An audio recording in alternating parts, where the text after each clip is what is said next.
राणा पक्षा. मी जिल्हा परिषद प्राथमिक शाळा विवेकानंद नगर शाळेत शिकतो. मी स्वदेशी वस्तूबद्दल 2 शब्द बोलणार आहे.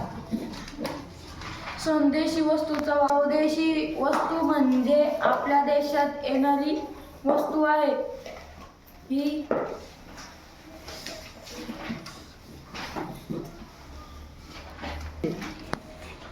आपण स्वदेशी वस्तूचा वापर केला पाहिजे. त्यामुळे आपल्या देशातील उद्योगांना चालना मिळेल. तसेच आपला देश आत्मनिर्भर होईल.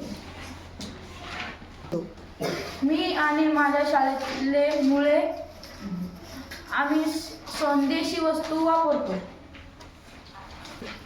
आपला देश आत्मनिर्भर करण्यासाठी आपल्याला स्वदेशी वस्तूचा वापर करणे गरजेचं आहे. स्वदेशी वस्तू वापरूया, भारत देश आत्मनिर्भर करूया.